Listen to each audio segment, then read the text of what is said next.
This bulletin is sponsored by a diagnostic center. नमस्कार, मैं हूं जयश्री नागदा और आप देख रहे हैं सीबीसी न्यूज राजस्थान का प्राइम टाइम बुलेटिन। खबरों में जाने से पहले एक नजर आज की न्यूज हेडलाइंस पर। अनोखी आरती, शरीर पर जला 1001 दीप, खेड़ाकूट माताजी में अष्टमी पर हुई महाआरती। राजस्थान के बेरोजगार कर न दे कांग्रेस का बंटाधार, 21 मांगों को लेकर गुजरात दांडी यात्रा से कांग्रेस कटघरे में। पायलट के खिलाफ जबरदस्त षड्यंत्र, किसने कहा कि सचिन करे तो गद्दारी, ये करे तो वफादारी। दीपावली पर मंडराया अंधेरे का खतरा, राजस्थान में केवल 4 दिन का कोयला, क्या करेंगे गहलोत। कर्मयोगी रावण सरकार ने ली शपथ, कोटा में रावण लाएंगे रामराज। और अब खबरें विस्तार से। भक्ति और शक्ति के पर्व नवरात्रि में अष्टमी के मौके पर एक मंदिर में 1001 दीपों से महाआरती हुई। उदयपुर जिले के वल्लभनगर क्षेत्र में अमरपुरा खालसा गांव में खेड़ाकूट माताजी मंदिर में महाआरती हुई, जिसे देखने के लिए हजारों की संख्या में लोग शामिल हुए। एक ही व्यक्ति ने एक साथ 1001 दियों को एक सांचेनुमा वेश में रखकर करीब 10 मिनट तक महाआरती की। पिछले 11 सालों से यह परंपरा गांव में चली आ रही है। दरअसल अमरपुरा गांव के रहने वाले भंवरलाल प्रजापत पहले गुजरात में काम करते थे और इसी दौरान उन्होंने एक मंदिर में एक साथ हजारों दियों की आरती की परंपरा देखी। इसके बाद उन्होंने भी अपने गांव में उस वेश को लाकर खेड़ाकूट माताजी मंदिर में ये परंपरा शुरू की। आरती के दर्शन करने के लिए अलग अलग राज्यों में काम करने वाले स्थानीय ग्रामीणों के साथ आसपास के गांवों के लोग भी इस मौके पर गांव लौटते हैं। माताजी के दर्शन के साथ ही अष्टमी के मौके पर होने वाली इस महाआरती का विशेष महत्व माना जाता है। अमरपुरा में नवमी के दिन ज्वारा विसर्जन होता है और माताजी नेजा नचाती हैं। मंगलवार को नवमी के मौके पर मंदिर में सरबड़ जाते समय नेजा नचाने का कार्यक्रम हो रहा है, जिसमें भी बड़ी तादाद में ग्रामीण भाग ले रहे हैं। मंदिर के पुजारी गोपाल जन्मा ने बताया कि अष्टमी के मौके पर भजन संध्या का भी आयोजन होता है और प्रसाद वितरण किया जाता है। मेवाड़ में अपने आप में एक साथ 1001 दीपों की महाआरती वाला विशेष मंदिर है, जहां इस परंपरा का निर्वहन किया जाता है। राजस्थान के बेरोजगारों ने कांग्रेस सरकार के खिलाफ आर पार की लड़ाई का ऐलान कर दिया है। पिछले 3 दिनों से गुजरात में दांडी मार्च निकाल रहे हैं। बेरोजगारों ने कहा कि हर बार सरकार हमें झूठे आश्वासन देती है, लेकिन इस बार हम सरकार के किसी आश्वासन में नहीं आएंगे, बल्कि जब तक हमारी मांग पूरी नहीं हो जाती हम पीछे नहीं हटेंगे। बता दें कि राजस्थान के बेरोजगार पालनपुर से अहमदाबाद कांग्रेस मुख्यालय के लिए पैदल मार्च निकाल रहे हैं। 150 किलोमीटर के सफर में बेरोजगारों ने अब तक 51 किलोमीटर का सफर तय कर लिया है। राजस्थान बेरोजगार एकीकृत महासंघ के प्रदेश अध्यक्ष उपेंद्र यादव ने कहा कि पिछले लंबे वक्त से हम शांतिप्रिय आंदोलन कर रहे थे, लेकिन सरकार ने हमारी मांगों को पूरा नहीं किया, जिसके बाद मजबूरन हम गुजरात में आकर पैदल मार्च निकाल रहे हैं, ताकि गांधी के रास्तों पर चल रहे कांग्रेस के आला नेताओं तक हमारी बात पहुंच सके। लेकिन अगर अब भी कांग्रेसी नेता नहीं जागे तो हम राहुल गांधी की भारत जोड़ो यात्रा का विरोध करेंगे और तब तक पीछे नहीं हटेंगे जब तक हमारी सभी मांगे पूरी नहीं हो जाती। बेरोजगारों की प्रमुख मांग क्या है, चलिए ये भी देख लेते हैं।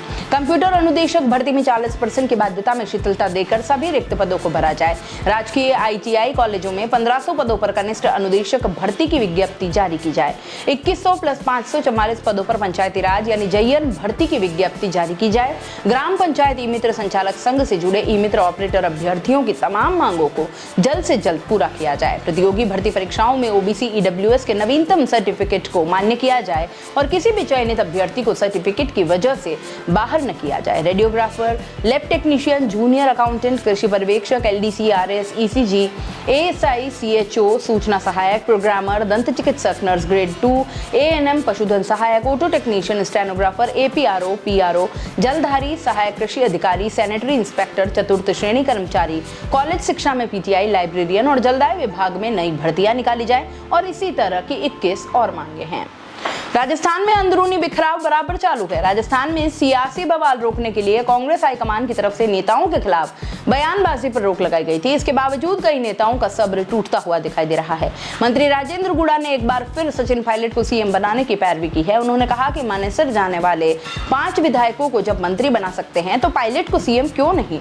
मंत्री ने पायलट के खिलाफ षड्यंत्र करने का आरोप लगाया है। बोले, जैसे महाभारत में अभिमन्यु को बड़े बड़े महारथियों ने साजिश करके घेर कर मारा था, ऐसी ही साजिश पायलट के साथ की गई। गुड़ा उदयपुरवाटी में एक कार्यक्रम को संबोधित कर रहे थे। गुड़ा ने कहा कि मुख्य सचेतक की बात विधायक न माने तो सदस्यता चली जाती है। विधायक की सदस्यता खत्म करने का जिन्हें अधिकार है, उन्होंने पायलट के साथ साजिश कर डाली। पायलट की सारी बात सोनिया, राहुल, प्रियंका गांधी ने सुनी है। पहली बार यह हुआ कि दिल्ली से आने वाले ऑब्जर्वर के खिलाफ बगावत हुई। पायलट करे तो यह बगावत, ये करे तो वफादारी। मैं जहां इनकी मीटिंग हो रही थी उनके सामने खड़ा हुआ।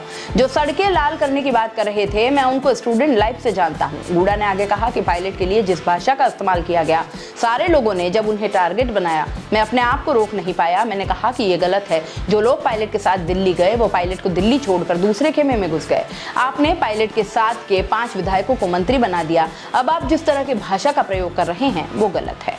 दीपावली रोशनी का त्योहार है, घर घर दीप जलते हैं, पूरा माहौल रोशनी में नहाया हुआ लगता है। लेकिन लगता है इस बार दीपावली अंधेरे में गुजरेगी, क्योंकि राजस्थान में बिजली संकट गहराने लगा है। लगातार कटौती और बिजली बनाने वाली यूनिट्स के बंद होने से इसकी आशंका अधिक हो गई है। एक्सपर्ट्स के अनुसार कोयले की किल्लत इस पूरे संकट की जड़ में है। विभागीय अधिकारियों को इस परेशानी के लिए जिम्मेदारी माना जा रहा है, क्योंकि उनकी लापरवाही के चलते राजस्थान में अब केवल 4 दिन का कोयला बचा है। इस कारण राजस्थान के 4 बिजली घरों की 11 यूनिट्स बंद हो चुकी हैं। इनमें सूरतगढ़ थर्मल पावर प्लांट की 4, कोटा थर्मल पावर प्लांट की 3, राजवेस्ट की 2, छबड़ा थर्मल पावर प्लांट की 1 और रामगढ़ की 1 यूनिट शामिल है। इनसे पैदा होने वाली 2400 मेगावाट कैपेसिटी बिजली का प्रोडक्शन रुक गया है। इस आधार पर 4910 मेगावाट बिजली की कमी पड़ेगी। माना यह जा रहा है कि इस त्योहारी सीजन में डिमांड 17700 मेगावाट तक पहुंच सकती है। कोयला सप्लाई और बिजली प्रोडक्शन के हालात नहीं सुधरे तो प्रदेश के लोगों को बड़े पावर कट का सामना करना पड़ सकता है। RVUNL अफसरों की घोर लापरवाही के कारण राजस्थान को आज बिजली कटौती का सामना करना पड़ रहा है। दीपावली मेंटेनेंस के नाम पर रोजाना 4-4 घंटे की कटौती 2 से 4 ब्लॉक में प्रदेश में की जा रही है। इसके अलावा प्रदेश के ग्रामीण क्षेत्रों में 25 फीडर्स को रोस्टर के आधार पर चलाकर लोड शेडिंग कर बिजली कटौती की जा रही है। ग्रामीण और कस्बाई इलाकों में ही नहीं, शहरी इलाकों में भी लगातार पावर कट का सामना त्योहारी सीजन में बिजली उपभोक्ताओं को करना पड़ रहा है। प्रदेश में 1,47,00,000 बिजली उपभोक्ता हैं, सभी पर बिजली कटौती की मार पड़ रही है। कभी सुना कि रावण ने राम राज्य की शपथ ली हो? देश भर की रामलीलाओं में रावण के पात्र का मंचन करने वाले कलाकारों की संस्था कर्मयोगी रावण सरकार भिक्षावृत्ति उन्मूलन को लेकर काम करेगी। फिलहाल कर्मयोगी सेवा संस्थान के संस्थापक अध्यक्ष राजाराम जैन कर्मयोगी के नेतृत्व में मंगलवार को विजयादशमी की पूर्व संध्या पर कोटा के रामधाम आश्रम पर 10 रावण पात्रों को लेकर कर्मयोगी रावण सरकार संस्था का गठन किया गया। इस दौरान रावण का गेटअप धरकर आए कलाकारों ने रामराज की शपथ ली, देश को खुशहाल करने और आगे बढ़ाने में अपने योगदान की शपथ ली। साथ ही राम मंदिर में हाथ जोड़कर प्रार्थना भी की। राजाराम जैन कर्मयोगी ने बताया कि अब देश भर में संसद की तर्ज पर सदस्य चयनित किए जाएंगे। वहीं विधानसभा बार रावण के पात्रों का चयन कर कर्मयोगी रावण सरकार से जोड़ा जाएगा। उन्होंने बताया कि प्रधानमंत्री के अनुसार 2024 में प्रभु श्री रामलला अयोध्या राम मंदिर गर्भगृह में विराजित होंगे। उस समय देश भर में रावण के पात्र इतिहास की भूलों पर प्रायश्चित करेंगे। प्राइम टाइम बुलेटिन में इतना ही, दीजिए इजाजत, नमस्कार। This bulletin is sponsored by a diagnostic centre. दोस्तों, सीबीसी न्यूज आपके सहयोग से लगातार बढ़ता जा रहा है। स्वतंत्र पत्रकारिता का सहयोग करने के लिए आपका धन्यवाद। सबसे पहले तो जिन लोगों ने हमारे चैनल को सब्सक्राइब नहीं किया है तो पहले सब्सक्राइब करें, जिसका कोई शुल्क नहीं लगता और बड़ा आसान है। बस नीचे दिख रहे लाल सब्सक्राइब के बटन को दबाना है और पास में दिख रहे बेल आइकन को भी दबाना है, ताकि आपको अपने सीबीसी न्यूज के हर अपडेट्स मिल सके। हमारे इंस्टाग्राम पेज और फेसबुक पेज को भी लाइक करें, फॉलो करें, वहां पर भी आपको मिलती है तरह तरह की अपडेट्स। हम पूरे राजस्थान से आपके लिए लाते हैं वो खास खबरें जो आपके लिए जरूरी है, और वो भी पूरी बेबाकी के साथ। पत्रकारिता के इस मुश्किल दौर में आपकी आवाज जिम्मेदारों तक पहुंचाना ही हमारा लक्ष्य है, और ये आपके सहयोग के बिना संभव नहीं है। हमारा सहयोग करें, स्वतंत्र पत्रकारिता में अपना योगदान दें और ज्वाइन बटन पर जाकर सदस्यता लें, चाहे सबसे छोटी सहायता के रूप में ही क्यों न हो। जनता की बेबाक आवाज बने रहें, उसके लिए सहयोग आपको ही करना है। सब्सक्राइब करिए और ज्वाइन बटन पर क्लिक कर सदस्यता ग्रहण कीजिए।